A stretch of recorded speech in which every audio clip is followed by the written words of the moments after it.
Study IQ IAS, अब तैयारी हुई अफोर्डेबल। लंबी खड़ी कतारें और चहल पहल का माहौल, बैंक और एटीएम्स के बाहर कुछ परेशान चेहरे और चेहरों पे गर्व का एहसास। देश तो छोड़िए, दुनिया भर के मीडिया के लिए ये एक ऐसा दिन था जहां उन्हें खबरें ढूंढनी ही नहीं पड़ रही थी, बल्कि ये चुनना पड़ रहा था कि भारत के किस हिस्से से खबर बताई जाए। दोस्तों, हम बात कर रहे हैं 8 नवंबर 2016 के बाद के दिनों की, जब इंडिया डिमोनेटाइजेशन के प्रोसेस से गुजर रहा था। यूं तो हमारे देश के इतिहास में ऐसे कई मौके आए जब गवर्नमेंट द्वारा उठाए गए किसी कदम का व्यापक असर देखने को मिला होगा, लेकिन डिमोनेटाइजेशन की बात अलग थी। 2014 के बाद ये देश करप्शन और ब्लैक मनी जैसे इश्यूज को नए नजर से देख रहा था, और इस दौरान हुए डिमोनेटाइजेशन को इनके अगेंस्ट एक कारगर हथियार की तरह समझा गया, जहां शुरुआती दौर से ही समाज का एक तबका इस प्रोसेस के दौरान होने वाली कठिनाइयों को देश की तरक्की के लिए जरूरी बता रहा था। वहीं कुछ लोग इसे जरूरत की जगह बिना सोचे समझे उठाया गया एक पॉलिटिकल स्टंट बता रहे थे। ये तो डिमोनेटाइजेशन के बाद अपोजिशन पार्टीज द्वारा क्रिटिसिज्म आम बात थी, लेकिन हैरानी तब हुई जब इस मूव को लेकर फाइनेंशियल एक्सपर्ट्स भी बढ़ते हुए नजर आए। दोस्तों, ये बात सच है कि ब्लैक मनी और करप्शन जैसी बड़ी समस्याओं का कोई एक इलाज नहीं होता, और सच ये भी है कि ऐसी बड़ी लड़ाइयों में नेक इरादों के साथ भी पूर्ण सफलता मिलना बहुत मुश्किल हो जाता है। लेकिन क्या डिमोनेटाइजेशन इन प्रॉब्लम से लड़ने का सही रास्ता था? क्या इस पूरे स्टेप को लिए जाने के लिए हमारे पास दूसरे विकल्प भी मौजूद थे? और क्या हम उस मकसद में कामयाब हो पाए जिसके लिए पूरा देश मानो एक फाइनेंशियल क्राइसिस से गुजरा? डिमोनेटाइजेशन का सक्सेस और फेलियर 6 साल बाद भी डिबेट का एक बड़ा मुद्दा बना हुआ है। दोस्तों, आज हम इस वीडियो में जानेंगे कि डिमोनेटाइजेशन क्या होता है, कैसे किया जाता है, इसके पीछे के ऑब्जेक्टिव्स क्या थे और इसके क्या फायदे और नुकसान देखने को मिले। लेकिन सबसे जरूरी बात हम ये डिस्कस करेंगे कि इस एक्सरसाइज से हमें भारत के लोगों और लीडरशिप के बारे में क्या सीख मिलती है। लेकिन आगे बढ़ने से पहले मैं आपको बता दूं कि इस वीडियो की इंपॉर्टेंस यूपीएससी प्रीलिम्स में इकोनॉमी और मेंस में GS3 के इकोनॉमी और इंटरनल सिक्योरिटी टॉपिक्स के नजरिए से काफी ज्यादा है। इसके बारे में हम वीडियो के अंत में और भी बात करेंगे, पर फिलहाल के लिए अपने डिस्कशन को हम आगे बढ़ाते हैं। दोस्तों, इंटरप्शन के लिए माफी, पर ये कोई ऐड नहीं है। बस आपसे एक ऐसी इंफॉर्मेशन साझा करनी है जिसकी मदद से हम एजुकेशन को अफोर्डेबल बनाने की तरफ एक इंपॉर्टेंट कदम उठा रहे हैं। स्टडी IQ ने अपना UPSC pre plus mains live foundation batch start किया है, जिसमें आपको सारा का सारा कंटेंट लाइव दिया जाएगा। 900+ आवर्स का live content, 1-to-1 mentorship, current affairs programs, prelims के practice questions, mains answer writing practice और भी बहुत कुछ, मात्र 18,999 के डिस्काउंटेड प्राइस पे, अगर आप AG live coupon code use करते हैं। दोस्तों, अगर आप या फिर आपके दोस्त या भाई बहन कभी भी यूपीएससी का एक सीरियस अटेम्प्ट देना चाहते हैं, तो आई डोंट थिंक कि इससे बेहतर मौका फिर कभी मिलेगा। एंड जस्ट टू मेंशन, ये प्राइस लिमिटेड स्टूडेंट्स के लिए है। दोस्तों, बैचेस में क्लासेस की शुरुआत 30 सितंबर मॉर्निंग 8 AM से हो रही है। तो अब आप भी AG live coupon code use करके अपनी यूपीएससी की तैयारी को भारत के बेस्ट एजुकेटर्स के साथ स्टडी IQ के फाउंडेशन बैचेस का सपोर्ट प्रोवाइड कर सकते हैं। इस बात से रिलेटेड सभी इंपॉर्टेंट लिंक्स आपको पिन कमेंट में मिल जाएंगी। अब आप अपना वीडियो देख सकते हैं, but don't forget to use AG live, otherwise you will say कि बाकी लोगों को कम रेट्स पे कोर्स मिला है। बाकी सभी अपडेट्स के लिए आप मुझे मेरे सोशल मीडिया हैंडल्स पे फॉलो कर सकते हैं। दोस्तों, आइए सबसे पहले हम ये जान लें कि डिमोनेटाइजेशन का मतलब क्या है। डिमोनेटाइजेशन एक लीगल प्रोसेस है जिसमें कुछ स्पेसिफाइड करेंसी यूनिट्स को डिवैल्यू करके उनकी वैल्यू 0 कर दी जाती है। ये बात भी इंटरेस्टिंग है कि मोदी गवर्नमेंट ने इंडिया में पहली बार डिमोनेटाइजेशन नहीं किया है। इंडिया में डिमोनेटाइजेशन की एक लंबी हिस्ट्री रही है। 1946 में ब्रिटिश रूल के अंडर ही ब्रिटिश इंडिया में 1000 और उससे ज्यादा डिनोमिनेशन वाले करेंसी नोट्स को पहली बार डिमोनेटाइज किया गया था। उस समय से पहले 10,000 रुपीज तक के नोट्स भी सर्कुलेशन में थे। 1000, 5000 और रुपीज 10,000 के नोट्स 1954 में रीइंट्रोड्यूस किए गए, और फिर से इन सभी को 1978 में मोरारजी देसाई गवर्नमेंट ने डिमोनेटाइज किया। फाइनली 1000 रुपीज के नोट नवंबर 2000 में वापस लाए गए, जो रिसेंट डिमोनेटाइजेशन से पहले तक चलते थे। इस तरह 8 नवंबर 2016 की शाम PM मोदी ने अनाउंस किया कि उसी दिन की रात 12 बजे से 500 और 1000 रुपए के सभी नोट्स मान्य नहीं होंगे। ये इंसिडेंट ऑलमोस्ट 1978 का रिकैप था। बैंकिंग आवर्स के बाद डिमोनेटाइजेशन के अनाउंसमेंट और इमीडिएट इफेक्ट की वजह से सरप्राइज का एलिमेंट। एक्सरसाइज के पीछे के रीजंस भी सामने ही बताए गए। ब्लैक मनी और काउंटरफेट नोट्स का खात्मा। तो आपके मन में ये भी सवाल आना लाजमी है कि अगर 2 बार पहले भी सेम ऑब्जेक्टिव के साथ सेम काम हो चुका है तो 2016 के डिमोनेटाइजेशन में अलग क्या था? फर्क छोटा था लेकिन सिग्निफिकेंट था। मोरारजी देसाई की सरकार में ज्यादातर इंडियंस बैंकिंग सिस्टम के बाहर थे और उनके पास हाई डिनोमिनेशन नोट्स थे ही नहीं। मुश्किल से 15-20% कैश इन सर्कुलेशन को बाहर किया गया था। लेकिन 2016 में बात अलग थी। इकोनॉमी मैच्योर हो चुकी थी और बहुत सा कैश इन सर्कुलेशन 500 और 1000 रुपए के हाई डिनोमिनेशन नोट्स में ही था। इस बार करीब 86% कैश इन सर्कुलेशन को वापस लिया जाना था। सरकार ने नोट्स को डिपॉजिट करने के लिए जनता को 2 महीने का टाइम फ्रेम दिया। 10 लाख रुपए तक का अमाउंट हर इंडिविजुअल के अकाउंट में सोर्स डिक्लेयर किए बिना जमा किया जा सकता था। जिनके पास बैंक अकाउंट नहीं था वो लोग किसी और व्यक्ति के अकाउंट में उसके रिटन कंसेंट के साथ पैसे जमा करवा सकते थे। दोस्तों, इतनी हाई स्टेक्स, पॉलिटिकली रिस्की और टफ टू इंप्लीमेंट स्ट्रैटेजी अगर लाई गई तो सवाल तो बनता है कि आखिर क्यों? किन फायदों की उम्मीद की गई थी डिमोनेटाइजेशन से? तो गवर्नमेंट के अनुसार डिमोनेटाइजेशन का primary stated aim black money पर वार करने का था। हम आपको बताना चाहेंगे कि ऑर्गेनाइज्ड क्राइम से लेकर टेररिज्म तक और ह्यूमन ट्रैफिकिंग, करप्शन और ड्रग्स मीनिंग जैसे अनेक समस्याओं की बैकबोन होती है ब्लैक मनी।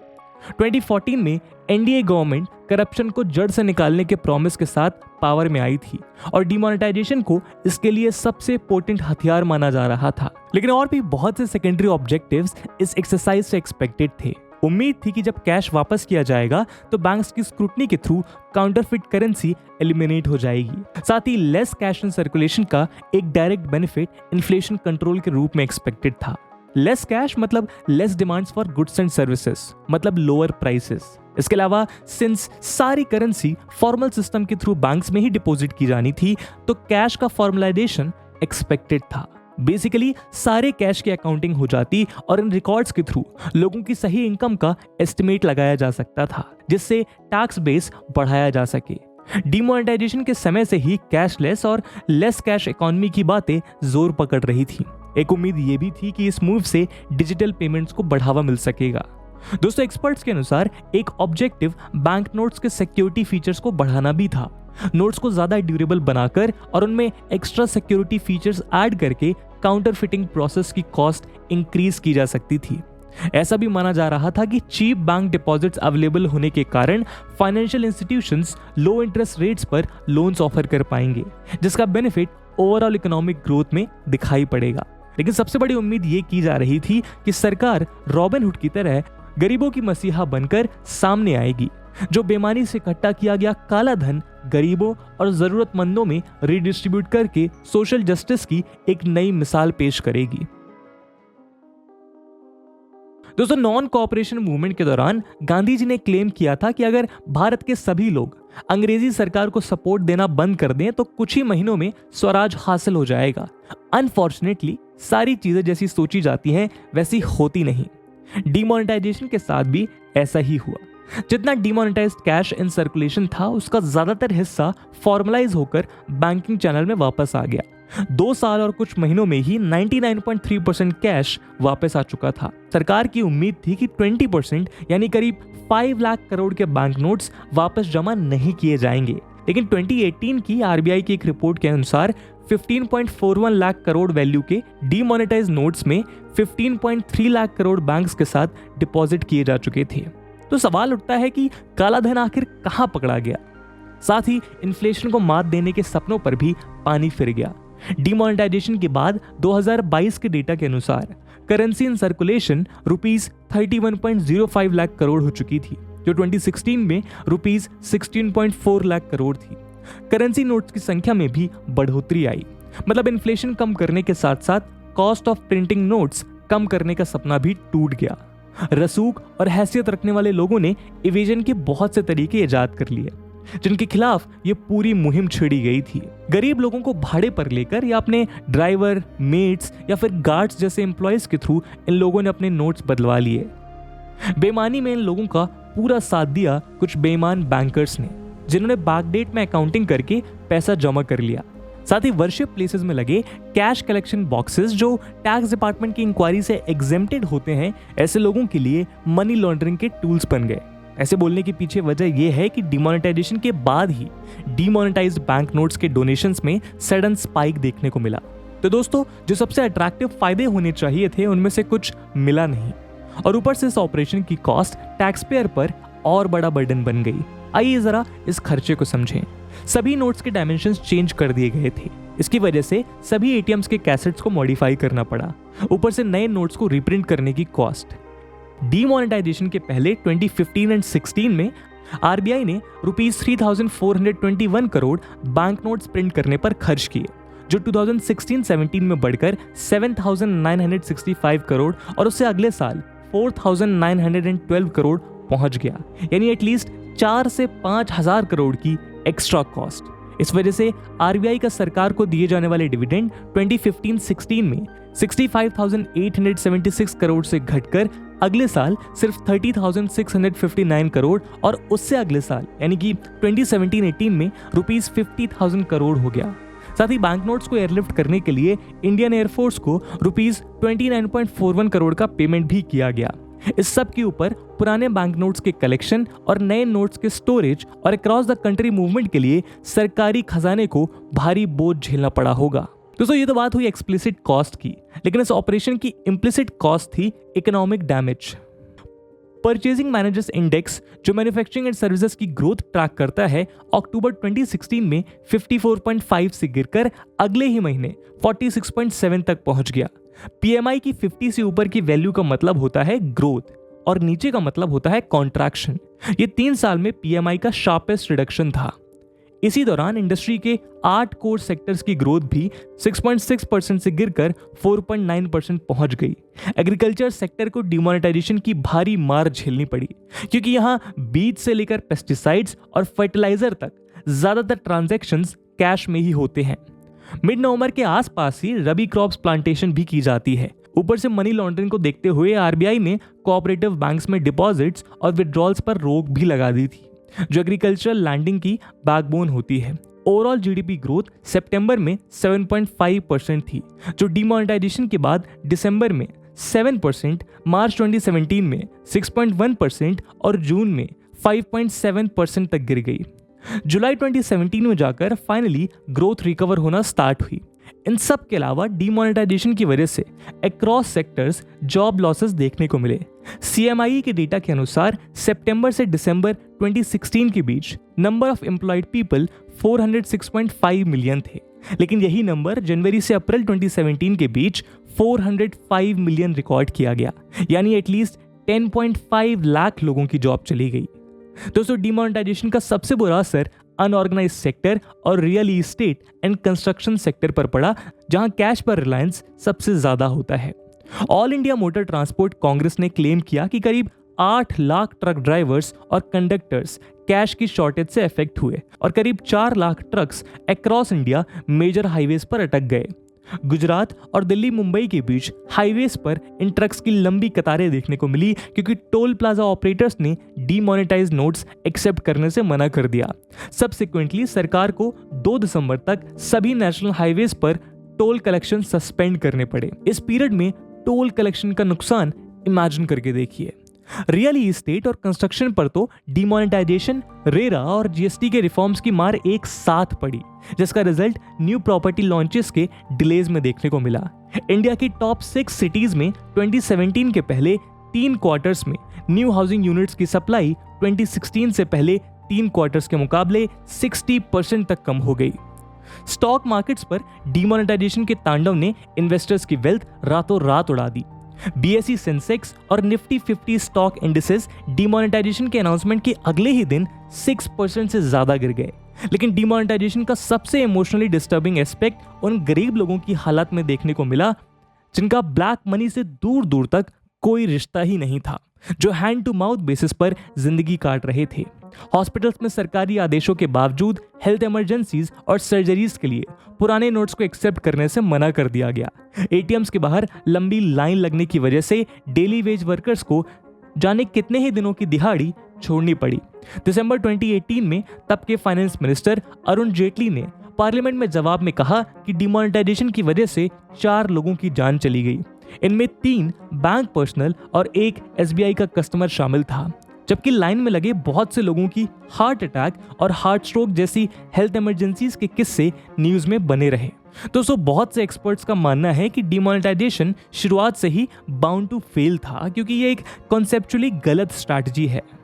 ऐसा इसलिए क्योंकि इसकी बेस अजम्पशन ही गलत है कि ज्यादातर ब्लैक मनी कैश में स्टोर किया जाता है। एक्सपर्ट्स का कहना है कि ब्लैक मनी का सबसे बड़ा हिस्सा स्विस बैंक अकाउंट्स या शेल कंपनीज जैसे फॉरेन एसेट्स में स्टोर्ड रहता है। बहुत से मौकों पर ऐसा ब्लैक मनी डोमेस्टिक इकोनॉमी में फॉरेन डायरेक्ट इन्वेस्टमेंट के रूप में री इन्वेस्ट की जाती है। चूंकि डीमोनेटाइजेशन ने सिर्फ डोमेस्टिक कैश पर सर्जिकल स्ट्राइक की, ज्यादातर ब्लैक मनी पे कोई फर्क पड़ा ही नहीं।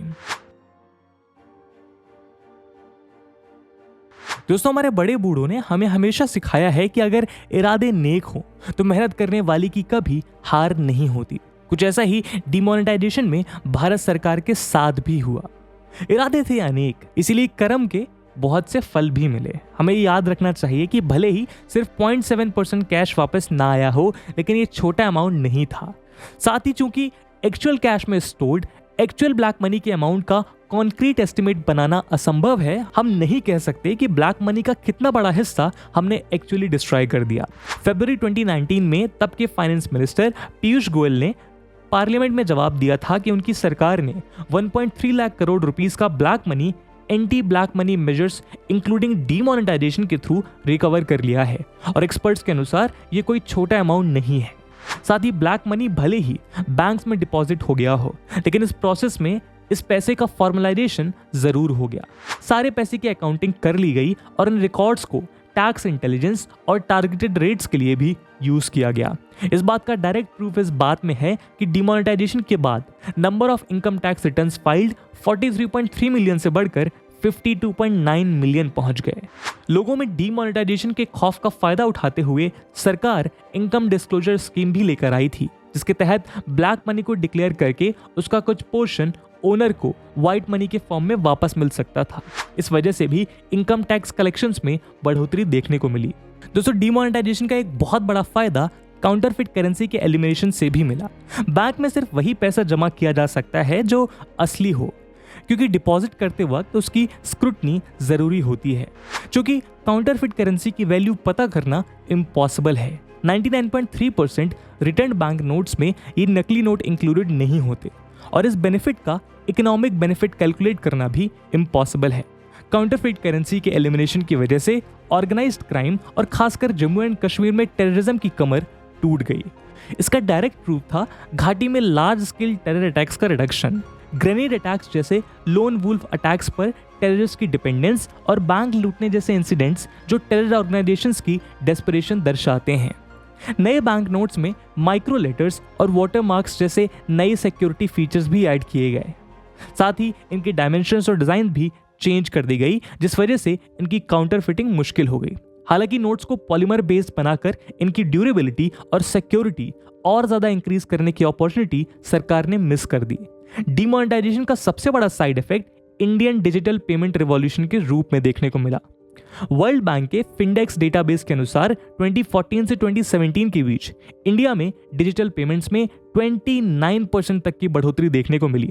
जनवरी 2016 से अगस्त 2017 के बीच एनईएफटी ट्रांजैक्शंस करीब 7,000 बिलियन रुपीस से बढ़कर 12,500 बिलियन रुपीस के पार पहुंच गए।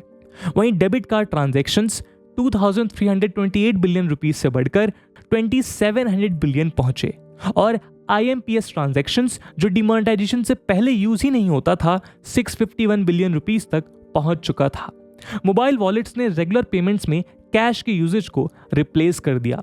इस स्पीयर में जहां जनवरी 2016 में रुपीस 22.14 बिलियन वर्थ की ट्रांजैक्शंस रिकॉर्ड हुई थी, वहीं जनवरी 2017 में ये वैल्यू रुपीस 83.53 बिलियन पहुंच गई थी। और इन सब के बीच यूपीआई की ग्रोथ हम सब ने देखी है। दोस्तों भले ही रियल इस्टेट और कंस्ट्रक्शन सेक्टर में न्यू डिलीवरीज में स्लो डाउन देखने को मिला हो, लेकिन लो डिमांड का एक फायदा प्रॉपर्टी रेट्स के कम होने के रूप में बायर्स और रेंटर्स को मिला। इस वजह से प्रॉपर्टीज की अफोर्डेबिलिटी बढ़ी और बहुत से लोगों की परचेजिंग पावर भी, जिसका असर ओवरऑल एग्रीगेट डिमांड पर पॉजिटिव रहा। एक इंटरेस्टिंग बात यह हुई कि डिमोनेटाइज्ड बैंक नोट्स का यूज म्युनिसिपल और लोकल सिविक बॉडी टैक्सेस के पेमेंट के लिए अलाउ कर दिया गया, जिससे इन बॉडीज के रेवेन्यू कलेक्शन में जंप देखने को मिला। For example, greater Hyderabad municipal corporation ने डिमोनेटाइजेशन के पहले 4 दिनों में करीब 160 करोड़ रुपीस कैश पेमेंट में आउटस्टैंडिंग और एडवांस टैक्सेस में कमा लिए। तो दोस्तों आज इस वीडियो में हमने डिमोनेटाइजेशन का एक कंपैरेटिव एनालिसिस आपके सामने पेश किया, जिसमें हमने डिमोनेटाइजेशन का प्रोसेस समझा, इनके ऑब्जेक्टिव्स के बारे में जाना और साथ ही एनालाइज करने की कोशिश करी कि किस हद तक ये ऑब्जेक्टिव सफल हुए। डिमोनेटाइजेशन के फायदे और नुकसान पर एवरलास्टिंग डिबेट संभव है, इस बात को हम भी मानते हैं। लेकिन दोस्तों इस एक्सरसाइज से इंडिया की सोसाइटी की कुछ बड़ी इंटरेस्टिंग क्वालिटीज सामने आई। दुनिया में डिमोनेटाइजेशन का रिजल्ट लार्ज स्केल राइट्स और सरकार के गिरने तक भी देखा गया है, लेकिन इंडिया में आम आदमी ने अनलिमिटेड हार्डशिप सहने के बावजूद एक स्पिरिट ऑफ पैट्रियोटिज्म और सैक्रिफाइस दिखाया, जो बहुत गर्व की बात है। साथ ही डिमोनेटाइजेशन ने इंडियन इकोनॉमी की रेजिलियंस भी प्रूव कर दी। इतने सीवियर इकोनॉमिक शॉक के बावजूद फाइनेंशियल मार्केट से लेकर इकोनॉमिक ग्रोथ और बैंक लेंडिंग जल्द ही रिकवर हो गई। पॉलिटिकल एक्सपर्ट्स के अनुसार एक अनप्रेसिडेंटेड पॉलिटिकल ट्रांसफॉर्मेशन भी देखने को मिला, जब डिमोनेटाइजेशन के हार्डशिप्स के बाद भी एनडीए गवर्नमेंट को जनता ने फिर से सेवा का मौका दिया। दोस्तों हमें याद रखना होगा कि करप्शन, मनी लॉन्ड्रिंग और ब्लैक मनी जैसे कंसर्न्स के लिए कोई एक ब्रह्मास्त्र कभी सफिशिएंट नहीं हो सकता। बहुत से वेल इंटेंशन्ड मूव से धीरे धीरे ही इन बीमारियों को जड़ से उखाड़ा जा सकता है। इस संदर्भ में डिमोनेटाइजेशन को हम सभी डायरेक्शन में एक वेल इंटेंशन्ड मूव कह सकते हैं, पर हाँ इस स्टेप को बहुत बेहतर तरीके से एग्जीक्यूट जरूर किया जा सकता था। तो दोस्तों ये थी एक केस स्टडी डिमोनेटाइजेशन के ऊपर। आपका क्या ओपिनियन है इस मुद्दे पे कमेंट सेक्शन में जरूर बताइएगा। और जैसा कि हमने वीडियो के पहले भाग में बताया कि इस वीडियो की इंपॉर्टेंस यूपीएससी मेंस और प्रीलिम्स के पर्सपेक्टिव से काफी ज्यादा है, तो उसी की इंपॉर्टेंस को देखते हुए एक सवाल हम आपके लिए छोड़कर जा रहे हैं, जिसको आपको कमेंट सेक्शन में आंसर करना है। And the question is, what is black money? Discuss the threat posed by black money to the internal security and economy of India. And with this question, my friends, that's it for the video. I hope आपको video पसंद आया होगा, और अगर पसंद आया है तो अपने दोस्तों के साथ शेयर करना मत भूलिएगा। हम मिलते हैं अगले वीडियो में, तब तक के लिए जय हिंद, जय भारत। स्टडी IQ IAS, अब तैयारी हुई अफोर्डेबल।